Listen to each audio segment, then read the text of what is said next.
नमस्कार दोस्तों, आप सभी का स्वागत है आपके प्यारे कुनास क्लासेस में। दोस्तों, कल जो एक वीडियो अपलोड हुआ था करंट अफेयर से related basic structure of the constitution, I hope आप लोगों ने उस वीडियो को देखा होगा। और अगर नहीं देखा है तो प्लीज़ जाएं वो देखें, क्योंकि वो करंट अफेयर का भी इशूज़ बनता है और पॉलिटी का भी एक भारी इंपॉर्टेंट इशू बनता है, काफ़ी इंपॉर्टेंट इशू है। तो ये दोनों ही, एक स्टैटिक पोर्शन और हमारा डायनेमिक पोर्शन, दोनों इससे कवर होता है। तो please go and watch this that video. और इस प्रेजेंट वीडियो में हम लोग personal digital data protection bill, जो कि लोकसभा और राज्यसभा से पारित हो चुका है, उसके बारे में बात करेंगे। इसकी निटिग्रिटीज़ क्या है, पहले जो आप बोर्ड पे लिखा हुआ देख रहे हैं, इसके सारे बिल के प्रोविजंस है, एक करके हम लोग माइन्यूटली इसे ऑब्जर्व करेंगे। आप इसे पेन डाउन करेंगे, या तो इस वीडियो को दोबारा सुन के, या फिर in whatever way you are comfortable with.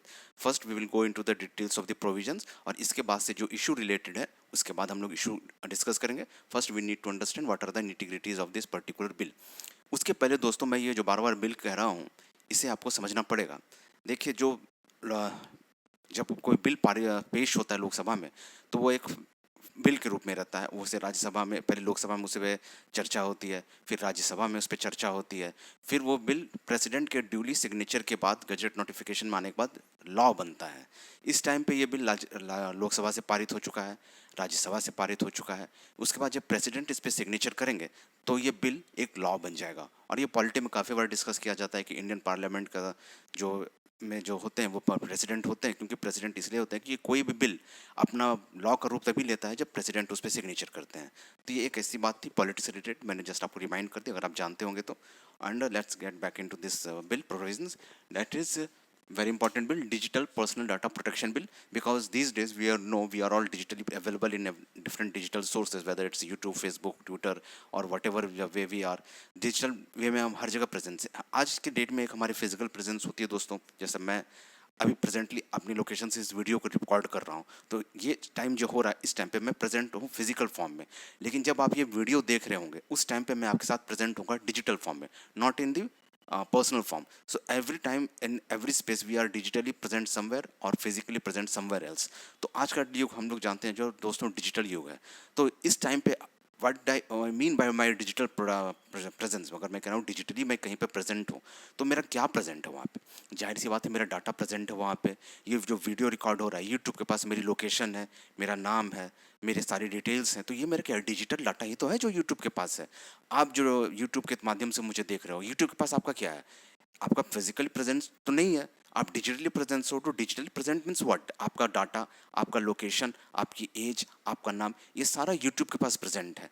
तो आप डिजिटली भी प्रेजेंट हो और फिजिकली भी प्रेजेंट हो। और आज के डेट में डिजिटल प्रेजेंस इतनी ज़्यादा लोगों की हो गई है, क्योंकि हम तो देखते हैं भैया घर में भी लोग रहते हैं, तो भाई फिजिकली तो घर में प्रेजेंट रहते हैं, बट डिजिटली मोबाइल चलाते रहते हैं। This is the way our society is going on. Let's get into this. अभी इस डिस्कस करते हैं, वो इश्यूज हम आगे डिस्कस करेंगे, और वो टोटली अलग इशू है। अभी करंट अफेयर्स में भी आपने देखा होगा कि चाइना ने अपने रेगुलेशन किए हैं कुछ कि बच्चों को कितनी देर मोबाइल यूज़ करना है। हमारे यहाँ भी चर्चा में है, लेकिन देखते हैं प्रेजेंटली इस बिल के क्या क्या इश्यूज़ हैं, और इससे क्वेश्चन प्रेजेंटली हमारे बीपीएससी में कैसे बनते हैं, और इसके जो डिटेल्स क्वेश्चन वो कैसे बनते हैं। अच्छा दोस्तों, ये हमने देख लिया, डिजिटल डाटा प्रोटेक्शन बिल है ये, और ये लॉ बनेगा जब ये प्रेसिडेंट इस पर सिग्नेचर कर देंगे। ठीक है दोस्तों, ये किस मिनिस्ट्री के अंदर जाती है? Ministry of electronics and information technology. ये दूसरी इंफॉर्मेशन है ऑब्जेक्टिव टाइप में, कि digital data protection bill ministry of information and technology, ministry of electronics and information technology के अंदर आती है। जिसके मिनिस्टर है मिस्टर अश्विनी वैष्णव।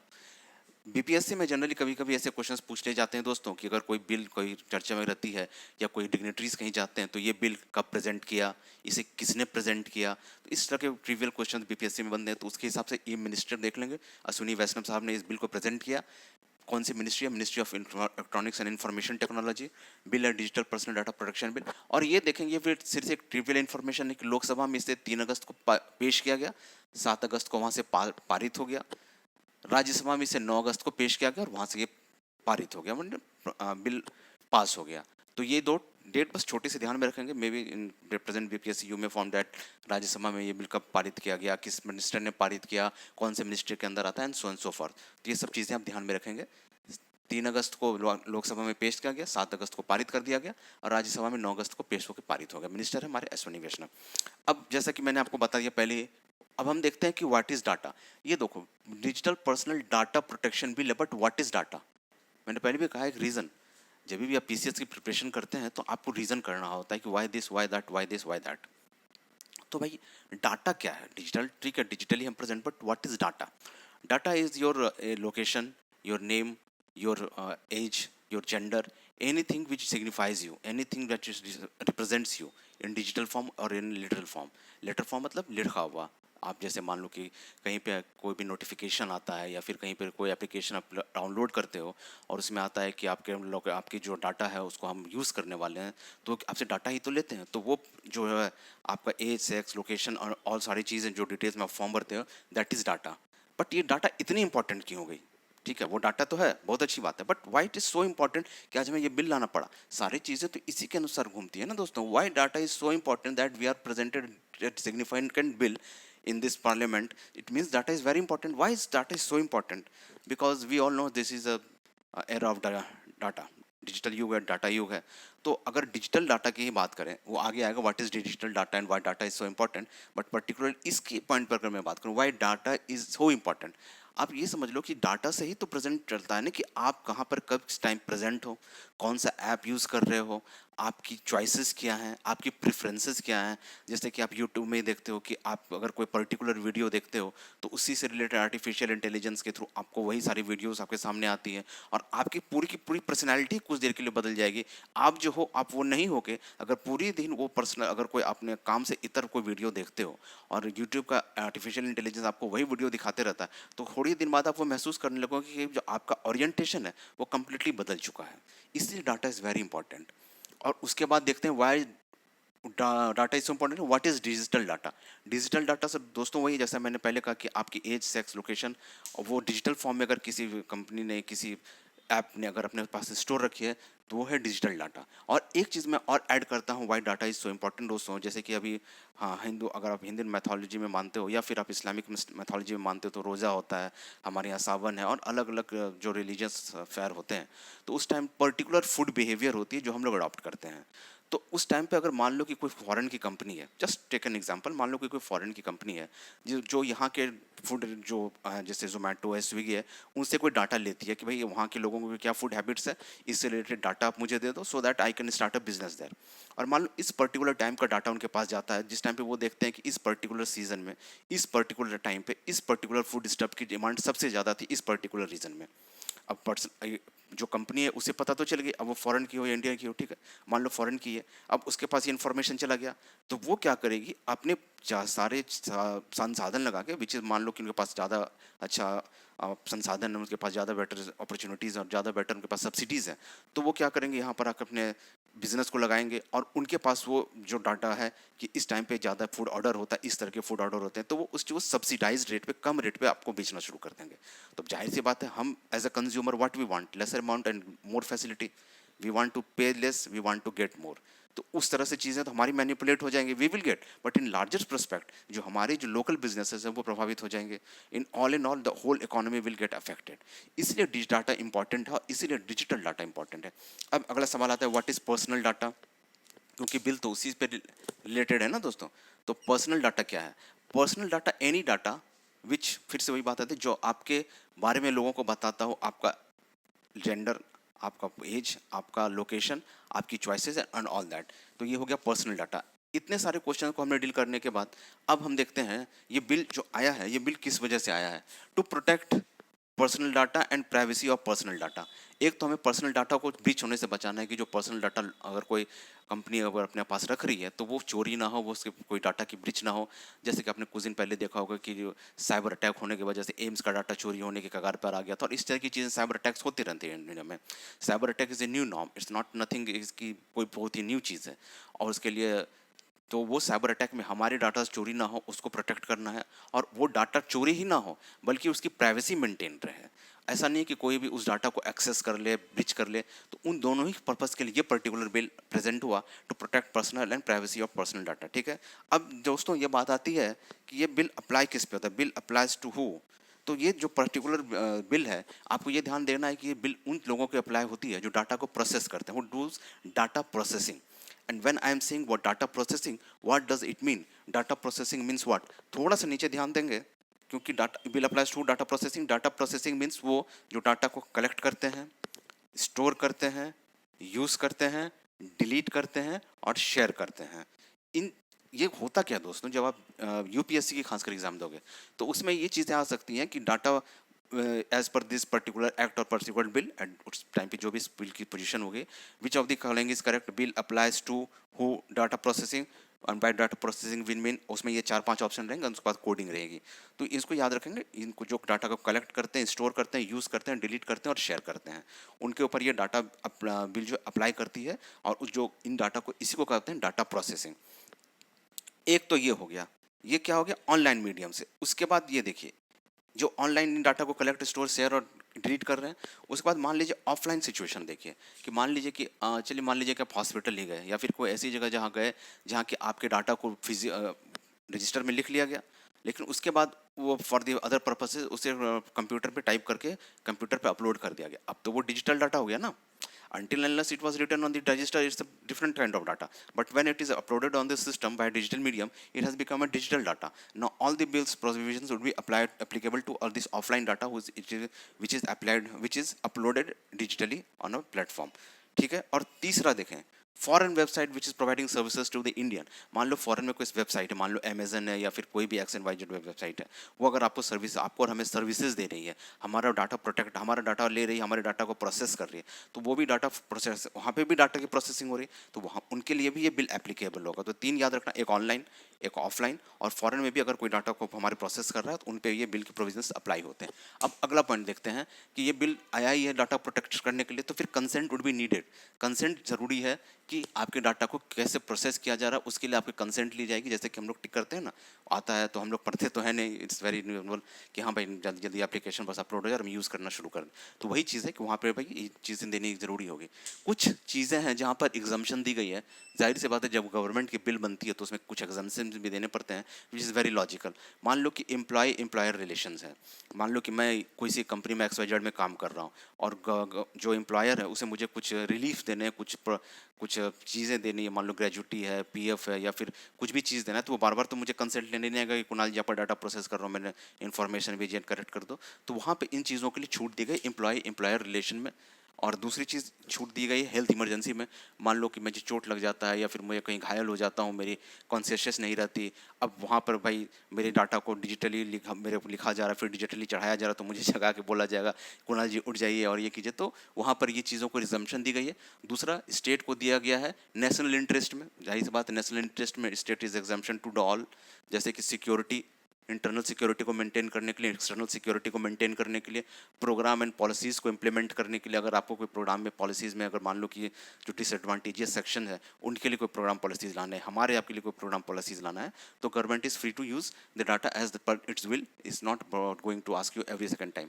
दूसरी बात है सिक्योरिटी एजेंसीज, जाहिर सी बात है जो सिक्योरिटी एजेंसीज है, इंटेलिजेंस ब्यूरो है, CBI एंड ऑल दैट है, उसे अगर इंटरनल सिक्योरिटी के लिए और कोई भी क्राइम अगर मान लो होने वाला है, मान लो उसे पता चल जाता है कि कहीं पे बम ब्लास्ट होने वाला है या कहीं पब्लिक ऑर्डर बिगड़ने वाली है, कोई इंटरनल इन्फॉर्मेशन उनके पास रहती है, तो they are not going to ask you for the भैया पर्सनल डाटा को यूज़ करें तो आप कंसेंट देते हो, they are not going to that, they are free to use at per its will.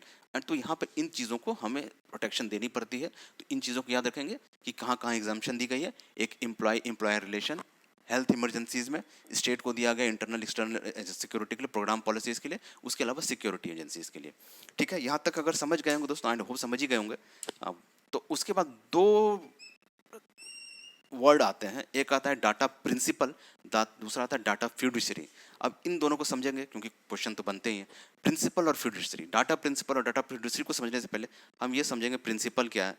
Principal जैसा कि हम लोग मैथ्स में पढ़ते हैं, ब्याज मतलब प्रिंसिपल अमाउंट, तो प्रिंसिपल अमाउंट मतलब क्या होता है, जो पहले अमाउंट होता है ना। तो उसी पर डाटा प्रिंसिपल की बात कर रहे हैं। डाटा प्रिंसिपल पे कौन आता है, हम, वी यानी मैं और आप, हमारे डाटा को प्रोसेस किया जा रहा है, सारा चीज़ें तो हमारी ही है ना, एवरीथिंग आवर, मेरा इन्फॉर्मेशन, मेरा एज, मेरा लोकेशन, मेरी चॉइसेस, तो वो मैं हूँ डाटा प्रिंसिपल, क्योंकि सारी चीज़ें मुझ पे ही अप्लाई हो रही हैं, तो मैं डाटा प्रिंसिपल। और जो जो मेरे डाटा को प्रोसेस कर रहे हैं, जो इंस्टॉल कर रहे हैं, जैसे अमेजन, फ्लिपकार्ट, फेसबुक वाले, ये डाटा फ्यूडिशरी। अब ये फ्यूडिशरी कहाँ से आया, अगर आपने हिस्ट्री पढ़ा है तो फ्यूडल सिस्टम पढ़ा होगा, जिसके पास काफ़ी ज़्यादा खेत वेत रहते थे, वो दूसरे को रखते थे, तो वहाँ से एक फ्यूडल सिस्टम के ओरिजिन है, तो वहाँ से ये वर्ड उठा लिया गया फ्यूडिशरी। तो इसी तरह से चीज़ें याद होती हैं। अब आपको याद करने की जरूरत नहीं पड़ेगी डाटा प्रिंसिपल क्या होता है, डाटा फिड्यूसरी क्या होता है, डाटा प्रिंसिपल क्या होता है, डाटा फिड्यूसरी क्या होता है। You will be easily able to understand principle मतलब हम, क्योंकि हम पे ही सारी चीज़ें हो रही है। फिड्यूसरी मतलब जिसके पास की वो सारी डाटाज रखे हुए हैं, ठीक है। तो इसके बाद देखें कुछ राइट्स हमें दिए गए हैं और कुछ हमारी ड्यूटीज़ हैं। तो हमारी राइट्स क्या है पहले हम वो जान लेते हैं, ड्यूटीज़ तो बाद में ही जानते हैं, ड्यूटीज़ पे गौर करता कौन है, लेकिन करना चाहिए, ये बड़ी बात है। चलिए फिलहाल तो पहली तो right to inform about processing, correct. पहली बात ये कि हमें इन्फॉर्म किया जाएगा कि जो डाटा हमें प्रोसेस, जो हमसे डाटा लिया जाए उसकी प्रोसेसिंग कैसे की जाएगी, कहाँ यूज़ किया जाएगा, कैसे शेयर किया जाएगा, वो सारी चीज़ें हमें बतानी पड़ेगी। और दूसरा बात है अगर मान लो कि डाटा हमने दिया है उसमें कोई करेक्शन हमें करना है, मान लो कहीं गलती से कुछ हो गया है तो करेक्शन की हमें पास आया, हमारे पास ये राइट होगा कि हम डाटा को करेक्ट करवा सकते हैं। हमारे पास ये भी डाटा, हमारे पास ये भी राइट है कि हम डाटा चाहे तो इरेज करा सकते हैं। मान लो कोई पर्टिकुलर ऐप हम यूज़ कर रहे हैं, उसमें कोई हमने इन्फॉर्मेशन दी है जो कि गलत, मान लो कि वो बाय मिस्टेक रॉन्ग हो गई, तो हम उसे करेक्ट करा सकते हैं। अगर हमने वो ऐप को यूज़ करना बंद कर दिया तो हम उससे वो इरेज करा सकते हैं, पूरा का पूरा वो डाटा ही इरेज हो जाएगा और अपने विटनेस भी क्या होगा। उसके अलावा मान लो कि हम बीमार हो गए या हमें कुछ हो गया तो हम किसी को नॉमिनेट कर सकते हैं कि mister X will use my data as per their consent and I am giving consent to that particular person for the using my data. तो जैसे कि बैंक में नॉमिनी होते हैं उसी तरह की बात है कि nominate someone to use that personal data. उसके बाद ग्रीवांस रिडर्सल की एक बात होगी। ग्रीवांस रिडर्सल मतलब वही चीज़ आती है कि मान लो कि हमें किसी कंपनी से कोई शिकायत है कि वो हमारे डाटा को सही से यूज़ नहीं कर रहे हैं, सो ऑन, तो हम ग्रीवांस रिडर्सल के पास जा सकते हैं, अपनी शिकायतों को रजिस्टर करवा सकते हैं। इसके बाद कुछ ड्यूटीज़ भी हमारे मेंशन की गई है कि मान लो कि ये चीज़ें तो दी गई, राइट है आपके पास कि आपको इन्फॉर्म किया जाएगा, आप डाटा को इरेज कर सकते हो, डाटा को करेक्ट करवा सकते हो, ग्रीवांस रिडर्सल में जा सकते हो और उसके बाद नॉमिनेट कर सकते हो। But then there are some duties and what are the duties that you can not impersonate someone, means that means कि आप किसी और का डाटा अपना बोल कर नहीं दे सकते। मान लो कि कहीं पे फ़ोन नंबर मांगा गया और आप अपना फ़ोन नंबर देने के, मिस्टर एक्स वाई जेड का फ़ोन नंबर दे के मिस्टर एक्स वाई जेड का लोकेशन और एड्रेस दे करके आप अपना काम कर लो, तो it's really it's not right, it's not right और उसके पनिशेबल ऑफेंस है और उसके लिए 10,000 का फाइन भी है जो कि आप यहाँ पर देख सकते हो। ठीक है, ये चीज़ें नहीं करनी चाहिए, किसी और को परेशान नहीं करना चाहिए। अगर आप ऐसा करते हुए पाए जाते हैं यू विल बी फाइन ₹10,000। ठीक है दोस्तों, अब आगे देखते हैं डाटा फिडरेटरी की, जैसे कि हमने बातें की थी, इनकी क्या ड्यूटीज़ है, इनकी क्या डाटेज है। अब जाहिर सी बात है ये क्या कर रहे हैं भाई, डाटा को स्टोर कर रहे हैं। अगर ये डाटा को स्टोर कर रहे हैं तो और मान लो कि डाटा ब्रीच हो जाता है, मतलब डाटा की चोरी हो जाती है, पहले काम तो इन्हें कि भैया कि डाटा को सही से संभाल कर रखना, that is your primary duty. But if in case of some is fortunate event, if there is a case of data breach और data stolen, then you should must inform the affected person. मान लो मेरे data चोरी हो गया तो मुझे बताया जाएगा कि भैया आपका डाटा चोरी हो गया है, you must be well aware of it. और अगर कुछ भी ऐसा होता है तो हमें इन्फॉर्म किया जाएगा। और हमारे के साथ साथ साथ एक जो डाटा प्रोटेक्शन बोर्ड बनेगा, जिसके बारे में हम देखेंगे आगे क्या है ये डाटा प्रोटेक्शन बोर्ड, उसको भी इन्फॉर्म करना पड़ेगा डाटा फिडरेटरी को कि भाई इस तरह की डाटा ब्रीच होगी। और फिर डाटा प्रोटेक्शन बोर्ड उसे डायरेक्शंस देगा कि आप ये करो, आप ये करो, आप यहाँ सीरीज करो, so on the culprit will be caught, और जो भी उसके अगेंस्ट एक्शन लेना है वो लिया जाएगा। और इस तरह से डाटा फिडरेटरी की जिम्मेदारी है। उसके अलावा उन्हें जो है पर्सनल डाटा को जब काम खत्म हो जाता है तो आपको इरेज भी कर देना। मान लो कोई पर्टिकुलर ऐप हमने यूज़ किया और हमारा कोई काम था उससे, या कोई भी जगह हमने, अब वहाँ पर से वो काम खत्म हो गया, हमारा उस ऐप से काम खत्म हो गया और उस ऐप का हमसे कोई काम खत्म हो गया, जो भी उससे रिलेटेड वर्क हो, तो वो जो ऐप है या फिर जहाँ पे हमारा पर्सनल डाटा है वो उसको इरेज कर देना, उसे अपने पास नहीं रखना है। मैं डिलीट करवा सकता हूँ, मेरा अधिकार है, और वो इरेज करना ये उसकी ड्यूटी है। ठीक है दोस्तों, अब एक और टर्म आता है सिग्निफिकेंट डाटा फ्यूडिसरीज। अब ये क्या चीज़ है भाई, डाटा फ्यूडिसरी तो हमने समझा, फ्यूडल सिस्टम मतलब क्या, जिसके पास की बहुत सारे डाटा हमारे स्टोर करते हैं, जैसे कि अमेजन, फ्लिपकार्ट, ये फ्यूडिसरी हो गया। और प्रिंसिपल कौन, हम, वी द प्रिंसिपल और फ्यूडिसरी अमेजन वगैरह जो भी है। अब सिग्निफिकेंट डाटा फ्यूडिसरी क्या हुई दोस्तों, अब देखें कुछ ऐसे सिग्निफिकेंट डाटा फ्यूडिसरी गवर्नमेंट ने कहा हम नॉमिनेट कर सकते हैं जो voluminous number of data use कर रहे हैं, प्रोसेस कर रहे हैं, जो सिग्निफिकेंट है, जो सेंसिटिव है, और जो पब्लिक ऑर्डर, पुलिस ऑर्डर और राज्य की जो स्थिति है, मतलब सिक्योरिटी सिचुएशंस को अफेक्ट कर सकती है, और जो कि काफ़ी ज़्यादा सेंसिटिव डाटा को स्टोर कर रही है, उसको government via notification significant data fiduciary nominate कर सकती है, या सिग्निफिकेंट डाटा फ्यूडिसरी उसको डेजिग्नेट कर सकती है। ऐसा इसलिए ताकि उन पे कुछ एडिशनल चार्जेस होंगे, एडिशनल उनकी ड्यूटीज़ होंगी। अब ऐसे मान लो कि कोई बहुत बड़ा डाटा प्रोटेक्शन कर रहा है, कोई डाटा प्रोसेस कर रहा है, कोई बहुत बड़ी कंपनी जिसके पास काफ़ी डाटा इन्फॉर्मेशन, आपको फेसबुक ही ले लो ना, फेसबुक है, अमेजन, इसके पास लगभग कितनी सारी ये प्रोसेसिंग करते हैं, इनके पास कितना वॉल्यूमिनस डाटा है, हमारे बिहेवियर, हमारा लोकेशन, सारी चीज़ इनके पास है। तो इनके ऊपर तो एक्स्ट्रा गवर्नमेंट को विजिल रखना पड़ेगा। उसी विजिलेंसी के लिए एक गवर्नमेंट ने कहा सिग्निफिकेंट डाटा फिडरेसिटीज हम नोट बाय नोट कर सकते हैं, नोटिफाई कर सकते हैं, और उनकी ये ड्यूटी होगी कि वो अपॉइंट करें डाटा प्रोटेक्शन ऑफिसर। वही बात है, डाटा प्रोटेक्शन ऑफिसर को एक पर्टिकुलर ऑफिसर होगा जिसका ये काम होगा कि भाई डाटा को प्रोटेक्ट करना है। उसके बाद उन्हें इम्पैक्ट असेसमेंट करना है कि मान लो डाटा चोरी हो जाती है तो उसका क्या इम्पैक्ट होगा, उसके लिए क्या क्या आपने किया, उसके लिए क्या आपके जो प्रोसेस है कि आप कैसे इस चीज़ को रोकोगे। और इसके अलावा उन्हें ऑडिटिंग भी करवानी होगी कि डाटा जो हमने किया है उसको हमने कैसे प्रोटेक्ट किया है, हमने ऑफिसर को रखा तो उसके लिए क्या क्या मैकेनिज्म है, वो सारी ऑडिटिंग की व्यवस्था है। और ये बहुत ही ज़रूरी है क्योंकि हम जानते हैं कि हम चीज़ डील कर चुके हैं कि काफ़ी इंपॉर्टेंट है ये चीज़ है। उसके बाद देखें दोस्तों, चिल्ड्रन की जो डाटा है, जो आजकल आप देखते होंगे, जैसे मैंने चाइना का जिक्र किया और अभी इंडिया में भी ये चीज़ में है कि अगर आप हिंदू को फॉलो कर रहे होंगे, एक न्यूज़ में है कि जो चिल्ड्रन मोबाइल्स को यूज़ करते हैं उसे रोक लगाया जाए या उसे रेगुलेट किया जाए। तो बच्चे तो देश के भविष्य और बच्चे स्कूल में जाते हैं, तो क्या उनके डाटा को कैसे प्रोसेस करना, उनके डाटा को कैसे प्रोटेक्ट करना है, उसके बारे में बात कही गई है कि चिल्ड्रन के डाटा को इस तरह से प्रोटेक्ट करना है, और प्रोटेक्ट करना और इस तरह से यूज़ नहीं करना है कि आप उनकी चॉइसेस को मैनिपुलेट कर सकें। अब ऐसा नहीं, कोई बच्चा अगर फेसबुक यूज़ कर रहा है तो आप उसे आर्टिफिशियल इंटेलिजेंस के थ्रू ट्रैक कर लो और दिन भर उसे चॉकलेट के ही ऐड दिखाते रहो और बेचारा चॉकलेट खाते खाते परेशान हो जाए। तो अगर आप ऐसा करते हुए पाए जाते हैं तो आपको 5 लाख रुपए की फाइन लगेगी। Can't be processed for manipulation, children के डाटा को आप मैनिपुलेट नहीं कर सकते। इसके बाद एक और पॉइंट आता है cross border transfer of data. मान लो कि हमारे पास हमारा डाटा है, ठीक है, और वो बांग्लादेश और so and so for country में जाता है, किसी वजह से क्रॉस बॉर्डर ट्रांसफ़र होता है। तो गवर्नमेंट ने कहा है कि हम वाया नोटिफिकेशन ये कर सकते हैं कि इस पर्टिकुलर कंट्री में हमारा डाटा नहीं जाएगा, हम पर्टिकुलर कंट्री में अपने डाटा को जाने से रोक सकते हैं। जाहिर सी बात, ये चाइना वगैरह कंट्री को रोकने के लिए किया गया है कि अगर सेंसिटिव इन्फॉर्मेशन के पास गई तो वो तो मैनिपुलेट कर लेंगे चीज़ों को, और चीज़ उसी के लिए government can stop via notification. यहाँ गवर्नमेंट लिखा हुआ है दोस्तों, government can stop via notification cross border transfer of data, ठीक है। उसके अलावा एक और चीज़ है, डाटा प्रोटेक्शन बोर्ड बनाया जाएगा, ठीक है। डाटा प्रोटेक्शन बोर्ड बनाया जाएगा जिसमें 2 मेंबर होंगे और ये रीअपॉइंट किए जा सकते हैं। इसको इंपॉर्टेंट कर लेंगे क्योंकि कभी भी कोई बिल में कोई बोर्ड बनता है तो उस पर यूपीएससी क्वेश्चन जरूर पूछती है। जैसे मॉनेटरी पॉलिसी कमेटी बनी थी तो मॉनेटरी पॉलिसी कमेटी बोर्ड बनी थी, तो उसका क्या ड्यूरेशन है, कितने मेंबर्स होंगे, जो कितने के इन्फ्लेशन का टारगेट 2 to 6% है, तो वो उसके बारे में क्वेश्चन था। तो ये इंपॉर्टेंट है, डाटा प्रोटेक्शन बोर्ड। इसमें कितने मेंबर होंगे, 2 सालों के लिए मेंबर होंगे। अभी मेंबर की संख्या तो बता ही नहीं गई सच, 2 साल के लिए मेंबर की टर्म होगी और ये जो है रीअपॉइंट किए जा सकते हैं। ये इंपॉर्टेंट है, इसी पे क्वेश्चन बन जाएगा कि डाटा प्रोटेक्शन बोर्ड में members, number of members are 2, they can be reappoint किए जा सकते हैं, नहीं किए जा सकते हैं, डजंट अप्लाई, तो हाँ वो रीअपॉइंट किए जा सकते हैं, दे कैन बी रीअपॉइंटेड। इस बात को मैं फिर से कह रहा हूँ, data protection board would be formed, 2 members will be there and those member can be reappointed, उनकी रीअपॉइंटमेंट हो सकती है। इस चीज़ को अच्छे से याद रखेंगे, ठीक है दोस्तों। अब अगर आपने इन सब चीज़ों को देख लिया है तो ये सारे बिल के प्रोविजंस थे। अब इससे रिलेटेड जो इश्यूज़ हैं वो हम अभी थोड़ी देर में डील करते हैं। आप प्लीज़ इसका स्क्रीनशॉट ले लें और अपने आप को 2 मिनट दें और इस चीज़ को पढ़ें। I am coming, please take the screenshot.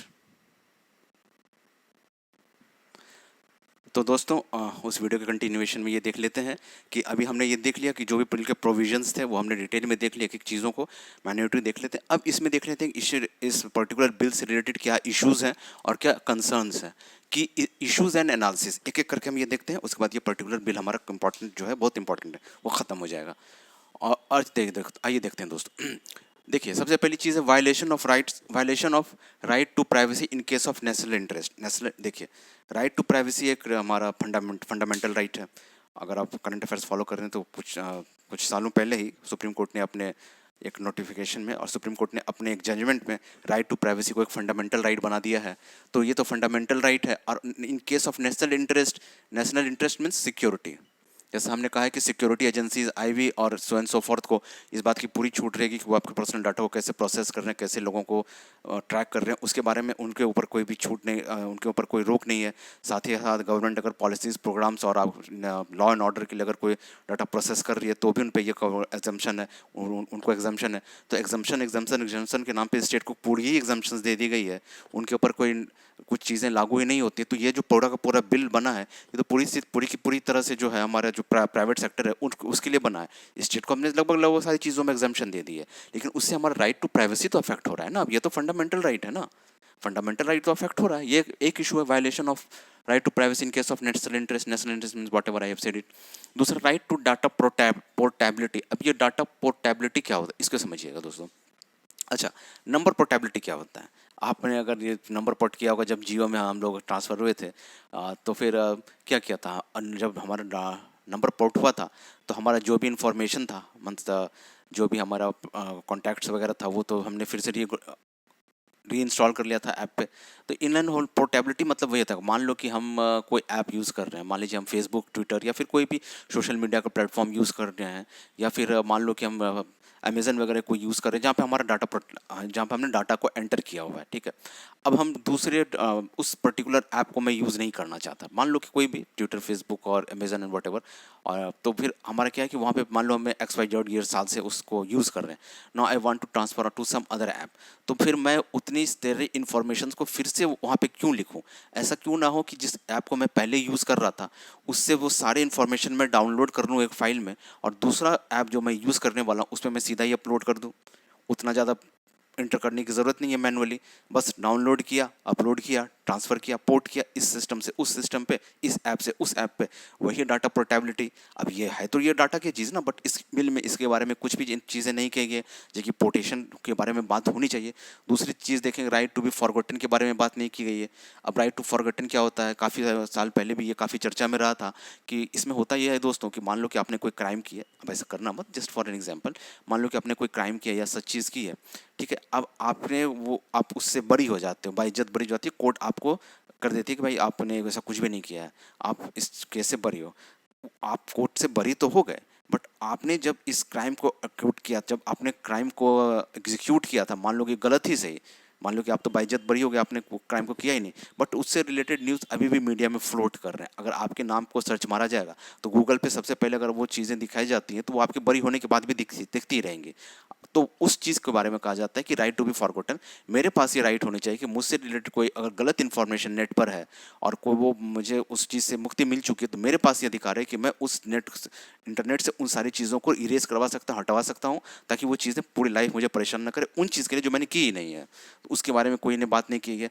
दूसरी बात है रिस्क ऑफ हार्म। ये जो डाटा प्रोसेसिंग का जो पूरा का प्रोसेस है, अगर ये पूरा का पूरा प्रोसेस ही फॉल्सीफाई हो जाए, मान लो कि पूरा का पूरा प्रोडक्ट ब्रिच हो जाए, सब किसी चीज़ से फेल कर जाए, तो उस केस में क्या किया जाए उसके बारे में कोई बात नहीं की गई बिल में। उसके बाद देखें, चौथा पॉइंट जो आता है transfer of personal data outside India. मान लो कि इंडिया में तो इतने सारे मैकेनिज्म है, data protection board and all that है।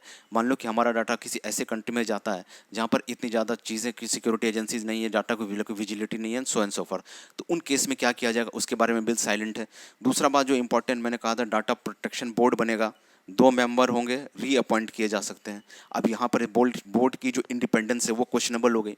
अगर आप रीअपॉइंट कर रहे हो मेंबर को, इट मीन्स कि आप जो प्रेजेंट मेंबर उस पर काम करेंगे उसको आप ये कहना चाह रहे हो कि आप गवर्नमेंट के अनुसार काम करो या फिर कुछ ऐसी चीज़ करो ताकि यू कैन बी रीअपॉइंटेड। और रीअपॉइंटमेंट के जो केस होते हैं वो आपने पढ़े होंगे, कॉन्स्टिट्यूशनल बॉडी जो जितनी भी होती है उसमें रीअपॉइंटमेंट के केसेस काफ़ी कम होते हैं। अभी CVC वाला केस ही देख लो, संजय मिश्रा को जो बार बार रीअपॉइंट कर रहा था, तो सुप्रीम कोर्ट ने उस पर रोक लगा दी, 15 सितंबर तक उनका मैक्सिमम टेन्योर जा सकता है। तो इस केस में भी देखें, डाटा प्रोटेक्शन बोर्ड में भी आपने तो रीअपॉइंटमेंट कर दिया, उसका टेन्योर भी मात्र 2 साल रखा। अगर ये इतना इंपॉर्टेंट बिल है तो पहले इनका टेन्योर 2 साल ही क्यों, और दूसरी रीअपॉइंटमेंट तो होनी ही नहीं चाहिए। तो इससे इस बोर्ड की इंडिपेंडेंस जो है वो क्वेश्चनेबल होती है। तो ये टोटल इश्यूज थे, और इसके पहले हमने बिल की प्रोविजंस देख ली, और कंक्लूजन में क्या कह सकते हैं कि चीज़ें बनती हैं, बिगड़ती हैं, चीज़ें बनते बनते ही बनती है। One step is very important to be taken to move a larger distance. अगर हमें काफ़ी दूर तक जाना है तो सबसे इंपॉर्टेंट होता है कि हम पहला कदम उठाएं। जैसे कि आपने पहला कदम उठाया है, इस चैनल को सब्सक्राइब करके अपनी इस सोच के साथ कि हम इस यूपीएससी या बीपीएससी या स्टेट पीसीएस के एग्जामिनेशन या कोई भी एग्जामिनेशन के लिए हम प्रिपेयर करेंगे, तो हमें ये नहीं देखना कि मंजिल कितनी दूर है, हमें ये देखना कि आज हम कितने कदम चले। तो मंजिल की दूरी को किलोमीटर्स में मत नापो, मंजिल की दूरी को अपने कदमों में नापो कि आप आज कितने कदम चले हो। मंजिल आज ना कल तो मिल ही जाएगी अगर कदम कदम आप चलते रहे। तो चलिए दोस्तों, होप आपको ये वीडियो पसंद आया होगा, सारी जो कॉन्सेप्ट्स हैं वो आपके क्लियर हो गए होंगे। And thank you so much for listening me so long so patiently, and just stay prepared and keep on preparing for the examination, and I wish you very best of luck. And do subscribe the channel, and go within the training institute with your friend, and very best of luck for your future endeavor. Thank you so much. Thank you.